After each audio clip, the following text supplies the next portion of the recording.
Viewers, എല്ലാവർക്കും ദിജോസ് വേൾഡിൻ്റെ പുതിയൊരു വീഡിയോയിലേക്ക് സ്വാഗതം.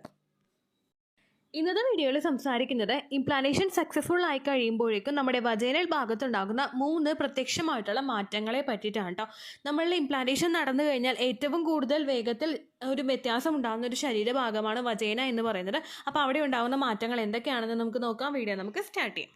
തുടക്കത്തിൽ തന്നെ പറയട്ടെ, ഒരു പ്രഗ്നൻസി ലക്ഷണവും ഇല്ലാതെ പ്രഗ്നന്റ് ആകുന്ന ഒരുപാട് പേരുണ്ട്.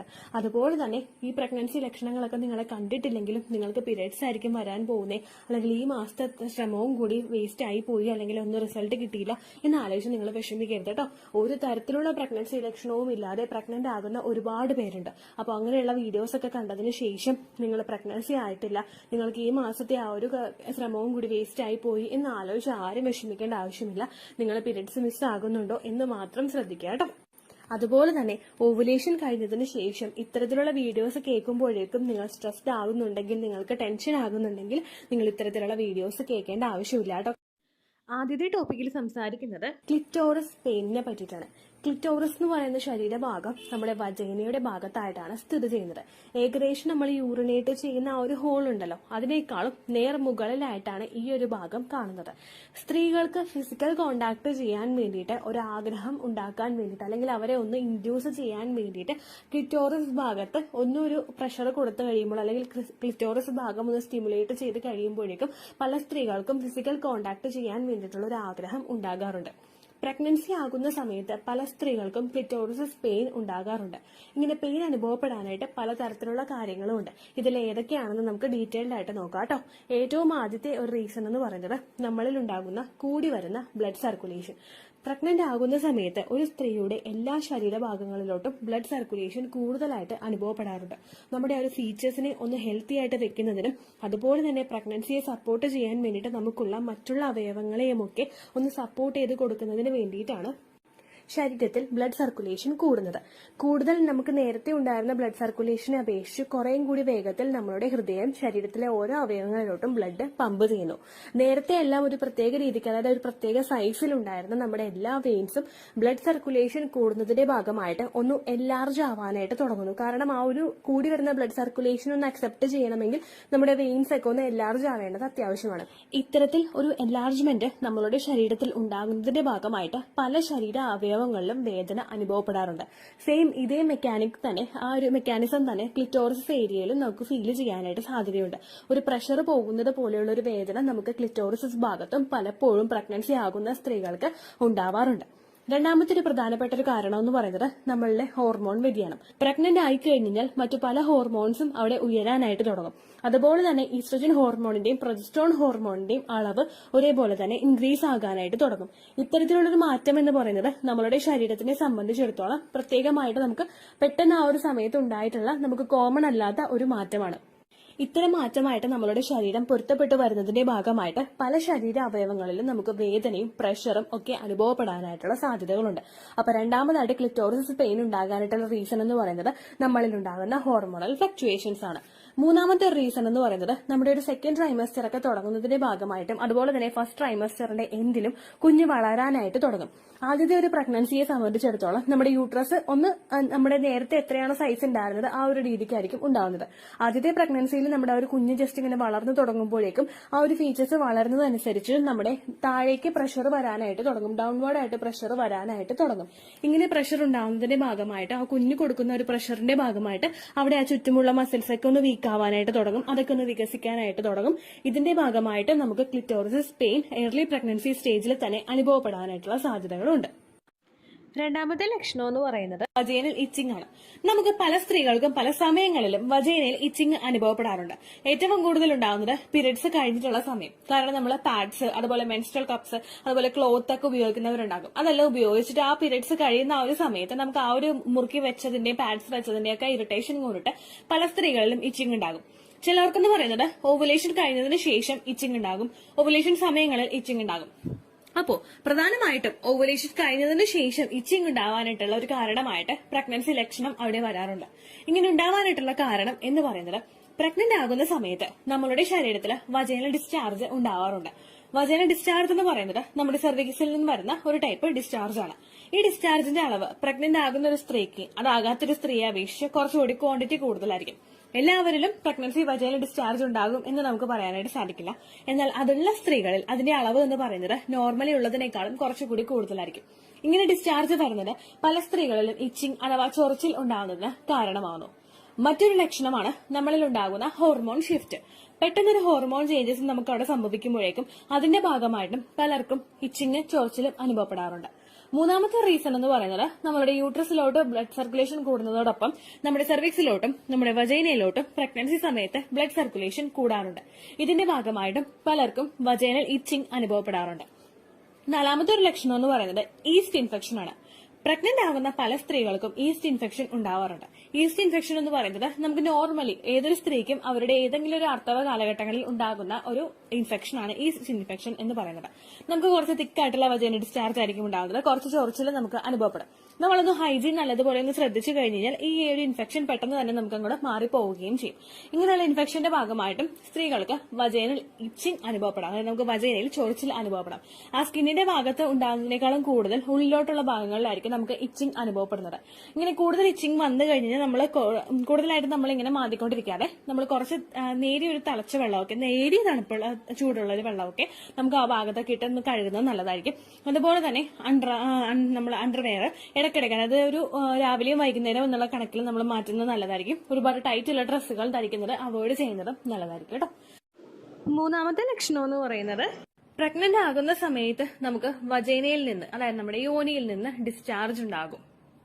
ലുക്കോറിയ എന്നുള്ള ഒരു പേര് ഇതിനെ വിശേഷിപ്പിക്കുന്നുണ്ട്. അതിൽ പറയുന്നത് നമുക്ക് പ്രഗ്നന്റ് ആകുന്ന സമയത്ത് ഉണ്ടാകുന്ന വജൈനൽ ഡിസ്ചാർജിനെ പറ്റിയിട്ടാണ്. ഇവിടെ ലുക്കോറിയ നമുക്ക് അനുഭവപ്പെടുമ്പോഴേക്കും അതിന്റെ ടെക്സ്ചറിൽ വ്യത്യാസം ഉണ്ടാകും. സാധാരണയായിട്ട് നമ്മുടെ മെൻസ്ട്രൽ സൈക്കിളിൽ നമ്മുടെ പീരീഡ്സിന്റെ ഫസ്റ്റ് ഡേ മുതൽ നമുക്ക് തുടങ്ങിക്കഴിഞ്ഞാൽ പീരീഡ്സ് നിന്നതിന് ശേഷം നമുക്ക് ചെറുതായിട്ടൊരു വജൈനൽ ഡിസ്ചാർജ് ഉണ്ടാകും. അതിനുശേഷം ഗ്രാജുവലി നമുക്ക് വജൈനൽ ഡിസ്ചാർജിന്റെ അളവ് കൂടി വരികയും ഓവുലേഷൻ ഉണ്ടാവുന്നു. ഓവുലേഷൻ കഴിഞ്ഞതിന് ശേഷം ജസ്റ്റ് ഒരു ഹോർമോൺ ചേഞ്ച് ഉണ്ടാകുമ്പോഴേക്കും നമുക്ക് വജൈനൽ ഡിസ്ചാർജ് വേറൊരു ഫോമിൽ ഉണ്ടാകും. അതിനുശേഷം പീരീഡ്സ് ആകുന്നതിന് മുൻപ് നമുക്ക് വജൈനൽ ഡിസ്ചാർജ് ചിലർക്കൊക്കെ അനുഭവപ്പെടും. അങ്ങനെ ഒരു സ്ത്രീയുടെ മെൻസ്ട്രൽ സൈക്കിളിന്റെ ആ ഒരു ലെങ്ത്തിൽ ഏതെങ്കിലും ഒരു സമയത്ത് വജൈനൽ ഡിസ്ചാർജ് അനുഭവപ്പെടുന്നത് നോർമൽ ആയിട്ടുള്ള ഒരു കാര്യമാണ്. പക്ഷേ ഇവിടെ പ്രഗ്നൻസി ആകുമ്പോൾ ഒരു സ്ത്രീക്കുണ്ടാവും വജൈനൽ ഡിസ്ചാർജ് കാണപ്പെടുന്നത് എപ്പോഴാണ് ഇംപ്ലാന്റേഷൻ നടക്കുന്നത് അതിനുശേഷമായിരിക്കും. ഇംപ്ലാന്റേഷൻ നമുക്കുണ്ടാവുന്നത് ഓവുലേഷൻ കഴിഞ്ഞിട്ട് 6 to 12 ഡേയ്സിനകത്താണ്. 6 മുതൽ 12 ദിവസത്തിനകത്താണ് ഇംപ്ലാന്റേഷൻ ഉണ്ടാവുന്നത്. ഇംപ്ലാന്റേഷൻ എന്ന് പറയുന്നത് നമ്മുടെ യൂട്രസിന്റെ ലൈനിങ്ങിൽ വന്ന് ഫെർട്ടിലൈസ്ഡ് ആയിട്ടുള്ള എഗ് അറ്റാച്ച് ആവുന്നതാണ്. ഇംപ്ലാന്റേഷൻ കഴിഞ്ഞതിന് ശേഷം നമ്മുടെ ആ ഒരു ശരീരം മറ്റുള്ള കുറേയും കൂടി ഒന്ന് ആക്റ്റീവ് ആകാനായിട്ട് തുടങ്ങും. കാരണം ഫെർട്ടിലൈസ്ഡ് ആയിട്ടുള്ള എഗ്ഗിനെ ഒന്ന് നറീഷ് ചെയ്യാൻ വേണ്ടിയിട്ട് അതിനൊന്ന് സപ്പോർട്ട് ചെയ്ത് കൊടുക്കാൻ വേണ്ടിയിട്ട് നമ്മളുടെ ശരീരത്തിലെ ഓരോ ഭാഗങ്ങളും വർക്ക് ചെയ്യാനായിട്ട് തുടങ്ങും. ഇങ്ങനെ പ്രവർത്തിക്കുന്നതിന്റെ ഭാഗമായിട്ട് നമുക്ക് ഒരുപാട് വ്യത്യാസങ്ങൾ ശരീരത്തിലെ പല ഭാഗങ്ങളിലും കാണാനായിട്ട് സാധിക്കും. ഇതിന്റെ മുന്നോടിയായിട്ടാണ് നമുക്ക് വജൈനൽ ഡിസ്ചാർജ് അനുഭവപ്പെടുന്നത്. അപ്പോൾ ഫസ്റ്റത്തെ ക്വസ്റ്റിന്റെ ആൻസർ നിങ്ങൾക്ക് കിട്ടിയിട്ടുണ്ടാകും. ഇത് എപ്പോൾ മുതൽ കാണപ്പെടും എന്നതിനെ പറ്റിയിട്ട്. നമുക്ക് ഇംപ്ലാന്റേഷൻ കഴിഞ്ഞതിന് ശേഷം നമുക്ക് ഈ വജൈനൽ ഡിസ്ചാർജ് ഉണ്ടാകാം. ചിലർക്ക് ഇംപ്ലാന്റേഷൻ കഴിഞ്ഞിട്ട് വെരി നെക്സ്റ്റ് ഡേ മുതൽ തന്നെ വജൈനൽ ഡിസ്ചാർജ് ഉണ്ടാകാം. ചിലർക്ക് പീരിയഡ്സ് ഡേറ്റ് മിസ്സായതിനു ശേഷമായിരിക്കും വജൈനൽ ഡിസ്ചാർജ് അനുഭവപ്പെടുന്നത് കേട്ടോ. രണ്ടാമതായിട്ട് എല്ലാവരും ചോദിക്കുന്ന ഒരു ക്വസ്റ്റ്യൻ ആണ് ഇതിന്റെ ടെക്സ്ചർ എന്താണെന്ന് ഉള്ളതിനെ പറ്റിയിട്ട്. ഇതിന്റെ ടെക്സ്ചർ അല്ലെങ്കിൽ ഇതിന്റെ ഘടന എന്ന് പറയുന്നത് ഇത് തിന്നായിരിക്കും. സാധാരണ നമുക്ക് പീരിയഡ്സ് ആവുന്നതിന് മുൻപ് ഒരു വജൈനൽ ഡിസ്ചാർജ് ഉണ്ടാകും. ഭയങ്കര തിക്കായിരിക്കും, ഭയങ്കര കട്ടിയിലിരിക്കുന്ന നമ്മളൊരു കയ്യിൽ എടുത്തു കഴിഞ്ഞാൽ അങ്ങോട്ട് ഒട്ടും വലിയാത്ത തരത്തിലുള്ള ഒരു വിരലിൽ തന്നെ ഒട്ടിപ്പിടിക്കുന്ന തരത്തിലുള്ള ഡിസ്ചാർജ് ആയിരിക്കും നമുക്ക് നോർമലി ഉണ്ടാവുന്നത്. പക്ഷെ ഇതങ്ങനെയല്ല, തിന്നായിട്ടുള്ള മിൽക്കി വൈറ്റ് ആയിട്ടുള്ള അതായത് പാൽപ്പാടയുടെ പോലെ കുറച്ചൊന്ന് തിന്നായിട്ടുള്ള ഡിസ്ചാർജ്, കുറച്ച് നമുക്കൊന്ന് വലിച്ചു നീട്ടാൻ പറ്റുന്ന തരത്തിലുള്ള ഡിസ്ചാർജ് ആയിരിക്കും നമുക്ക് അനുഭവപ്പെടുന്നത്. ഏകദേശം ഓവുലേഷൻ നടക്കുന്ന സമയത്ത് നമുക്കുണ്ടാകുന്ന വജൈനൽ ഡിസ്ചാർജ് ഉണ്ടാവില്ലേ, അതുപോലെ ഒരു തിന്നായിരിക്കും. കാരണം ആ ഡിസ്ചാർജിന് ഒട്ടും തന്നെ കട്ടിയില്ല. കാരണം ആ ഡിസ്ചാർജ് കട്ടിയിൽ വന്നു കഴിഞ്ഞാൽ സെമനകത്തേക്ക് പ്രവേശിക്കാനായിട്ട് സാധിക്കില്ല. അതുപോലെ തന്നെ നമുക്ക് ഈ ഓവുലേഷൻ ഉണ്ടാവുന്ന ഡിസ്ചാർജിനെ പോലെ തന്നെ ഇംപ്ലാന്റേഷൻ നടക്കുന്ന സമയത്ത് ഉണ്ടാവുന്ന വജൈനൽ ഡിസ്ചാർജും തിന്നായിരിക്കും. അതിൽ മിൽക്കി വൈറ്റ് അല്ലെങ്കിൽ പാൽപ്പാടയുടെ പോലുള്ള കളറായിരിക്കും ഇതിന് ഉണ്ടാവുന്നത്. അത് അതിന്റെ സ്ട്രക്ചർ എന്ന് പറയുന്നത് നമുക്ക് സ്ട്രെച്ച് ചെയ്യാനായിട്ട് പറ്റുന്ന, അതായത് നമുക്ക് രണ്ട് വിരലുകൾക്കിടയിൽ വെച്ചിട്ടൊന്ന് വലിച്ചു നീട്ടാൻ നോക്കിക്കഴിഞ്ഞാൽ കുറച്ചെങ്കിലും ഒന്ന് വലിച്ചു നീങ്ങുന്ന തരത്തിലുള്ള ഡിസ്ചാർജ് ആയിരിക്കും നമുക്ക് ഉണ്ടാവുന്നത്. അപ്പൊ രണ്ടാമത്തെ ക്വസ്റ്റിന്റെ ആൻസർ നിങ്ങൾക്ക് കിട്ടിയെന്ന് വിചാരിക്കുന്നു, അതിന്റെ ടെക്സ്ചർ. മൂന്നാമത് എല്ലാവരും ചോദിക്കുന്നതാണ് അതിന്റെ ക്വാണ്ടിറ്റി. നമ്മൾ സാധാരണയായിട്ട് നമ്മുടെ മെൻസ്ട്രൽ സൈക്കിളിന്റെ ആ ഒരു ടൈമിൽ നമുക്ക് വജൈന ഡിസ്ചാർജ് ഉണ്ടായി കഴിഞ്ഞാൽ ഒരിക്കലും അത് കൂടുതലായിരിക്കില്ല. അതായത് നമുക്ക് ഇറിറ്റേഷൻ ഉണ്ടാവുന്ന തരത്തിൽ അല്ലെങ്കിൽ നമുക്ക് ഡിസ്ചാർജ് പോകുന്നുണ്ട് എന്ന തരത്തിൽ ഫീൽ ചെയ്യുന്നത് പോലെയുള്ളതായിരിക്കില്ല നോർമൽ ആയിട്ട് ഒരു സ്ത്രീക്ക് മെൻസ്ട്രൽ സൈക്കിളിൽ ഉണ്ടാവുന്ന വജൈന ഡിസ്ചാർജ് എന്ന് പറയുന്നത്. പക്ഷേ ഇവിടെ നമ്മൾ പ്രഗ്നന്റ് ആകുമ്പോൾ ഉണ്ടാകുന്ന വജൈന ഡിസ്ചാർജ് നമുക്ക് ആ ഒരു നനവ് അല്ലെങ്കിൽ ഒരു വെറ്റ്നെസ് നമുക്ക് ഫീൽ ചെയ്യാനായിട്ട് തുടങ്ങും.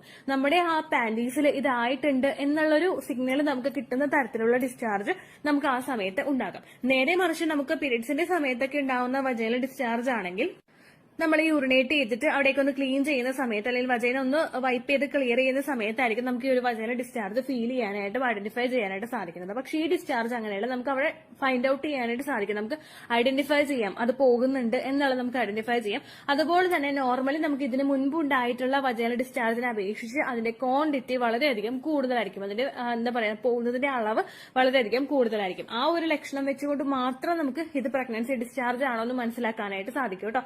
നോർമലി പോകുന്നതിനേക്കാളും ഒരുപാട് കൂടുതൽ പോകുന്നുണ്ടെങ്കിൽ അത് പ്രഗ്നന്റ് ആകുമ്പോൾ ഉണ്ടാവുന്നതാണ്. അടുത്തെല്ലാരും ചോദിക്കുന്ന ക്വസ്റ്റ്യനാണ് ഇതിന്റെ സ്മെല്ല്. ഇതിന് സ്മെല്ല് ഉണ്ടാവില്ല. നമ്മൾ ഭയങ്കരമായിട്ട് മൂക്കിനടുത്ത് കൊണ്ടുപോയിട്ട് ഭയങ്കര ഡീപ്പായിട്ട് സ്മെല്ല് ചെയ്ത് കഴിഞ്ഞാൽ ചിലപ്പോൾ അതിന് ലൈറ്റ് സ്മെല്ല് ഉണ്ടാകും.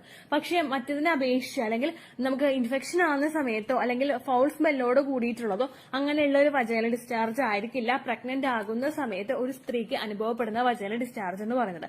അപ്പൊ ഇതിന് സ്മെല്ല് ഒട്ടും തന്നെ ഉണ്ടാവില്ല. ഉണ്ടെങ്കിൽ തന്നെ ഭയങ്കര ലൈറ്റ് ആയിട്ടുള്ള ഒരു സ്മെല്ല് മാത്രമേ പ്രഗ്നന്റ് ആകുന്ന സമയത്ത് ഒരു സ്ത്രീക്ക് ഉണ്ടാവുന്ന വജൈന ഡിസ്ചാർജിൽ ഉണ്ടാവുകയുള്ളൂ. ചിലർക്ക് ഇത്തരത്തിലുള്ള വജൈന ഡിസ്ചാർജ് പോകുമ്പോഴേക്കും ചെറിയ ചൊറിച്ചിൽ അനുഭവപ്പെടും. ചൊറിച്ചിലുണ്ടാവാനായിട്ടുള്ള കാരണം നമുക്കവിടെ വെറ്റ്നെസ് ഫീൽ ചെയ്യുമ്പോൾ അല്ലെങ്കിൽ ഒരു നനവ് ഫീൽ ചെയ്യുമ്പോഴേക്കും അതിന്റെ ഭാഗമായിട്ടായിരിക്കും നമുക്ക് ചൊറിച്ചിൽ അനുഭവപ്പെടുന്നത്. അതൊരിക്കലും അസഹനീയമായിട്ടുള്ളതോ അല്ലെങ്കിൽ നമുക്ക് ബേണിംഗ് സെൻസേഷൻ അല്ലെങ്കിൽ പുകച്ചിൽ ഉണ്ടാക്കി തരുന്നതോ ഒക്കെ പോലുള്ള ഇറിറ്റേഷൻ ആയിട്ടുള്ള ഡിസ്ചാർജ് ആയിരിക്കില്ല പ്രഗ്നന്റ് ആകുന്ന സമയത്ത് നമുക്ക് നോർമലി ഫീൽ ചെയ്യുന്ന ഡിസ്ചാർജ് എന്ന് പറയുന്നത് കേട്ടോ. ഇത്രയേ ഉള്ളൂ വീഡിയോ. യൂസ്ഫുൾ ആയി കാണുമെന്ന് വിശ്വസിക്കുന്നു. യൂസ്ഫുൾ ആവുന്നുണ്ടെങ്കിൽ ലൈക്ക് ചെയ്യുക, ഫ്രണ്ട്സിനൊക്കെ ഷെയർ ചെയ്ത് കൊടുക്കുക കേട്ടോ. എന്തെങ്കിലും സംശയം ഉണ്ടെങ്കിൽ നിങ്ങൾ കമന്റ്സിൽ ചോദിക്കുക. പണ്ടത്തെ വീഡിയോയ്ക്ക് കമന്റ്സ് ഇടുന്നവർക്ക് റിപ്ലൈ ലഭിക്കുന്നില്ലെങ്കിൽ ലേറ്റസ്റ്റ് ആയിട്ട് ഞാൻ ഏത് വീഡിയോ ആണോ അപ്ലോഡ് ചെയ്യുന്നത് അതിന് താഴെ കമന്റ് ഒന്ന് കോപ്പി പേസ്റ്റ് ചെയ്യാനായിട്ട് ശ്രദ്ധിക്കുക കേട്ടോ. അതുപോലെ ഓവുലേഷൻ ഡേറ്റ് കാൽക്കുലേറ്റ് ചെയ്ത് തരാനായിട്ട് റിക്വസ്റ്റ് ചെയ്യുന്ന ആളുകൾ എത്രയാണോ സൈക്കിൾ ലെങ്ത് അത് മെൻഷൻ ചെയ്യാനായിട്ട് ശ്രദ്ധിക്കുക. സൈക്കിൾ ലെങ്ത് എന്നതുകൊണ്ട് ഉദ്ദേശിച്ചത് ഓരോ മാസവും എത്ര ദിവസം കൂടുമ്പോഴാണോ ബ്ലീഡിങ് വരുന്നത് അതാണ് സൈക്കിൾ ലെങ്ത്. കഴിഞ്ഞ മാസം ഒരു 8-ാം തീയതിയാണ് ബ്ലീഡിംഗ് ആയതെങ്കിൽ ഈ മാസം 6-ാം തീയതിയാണ് ബ്ലീഡിംഗ് ആയതെങ്കിൽ കഴിഞ്ഞ മാസം 8-ാം തീയതി മുതൽ ഈ മാസം 6-ാം തീയതി വരെ എത്ര ദിവസമുണ്ടോ അത് കാലണ്ടറിൽ എണ്ണി തിട്ടപ്പെടുന്നതാണ് നിങ്ങളുടെ സൈക്കിൾ ലെങ്ത്. സൈക്കിൾ ലെങ്ത് നമ്മൾ കൃത്യമായിട്ട് കാൽക്കുലേറ്റ് ചെയ്യുകയാണെങ്കിൽ ഓവുലേഷൻ ഡേറ്റ് എളുപ്പത്തിൽ കണ്ടുപിടിക്കാൻ വേണ്ടിയിട്ട് ഒരുപാട് ആപ്ലിക്കേഷൻസും ഒരുപാട് ഓൺലൈൻ ആയിട്ടുള്ള വെബ്സൈറ്റുകളും ഇന്ന് നമുക്ക് അവൈലബിൾ ആണ്. പ്ലേ സ്റ്റോറിൽ പോയിട്ട് ഓൺലൈൻ ഓവുലേഷൻ ട്രാക്കർ എന്ന് ടൈപ്പ് ചെയ്ത് കഴിഞ്ഞാൽ നിങ്ങൾക്ക് അതുമായിട്ട് ബന്ധപ്പെട്ടിട്ടുള്ള ആപ്ലിക്കേഷൻസ് കിട്ടും.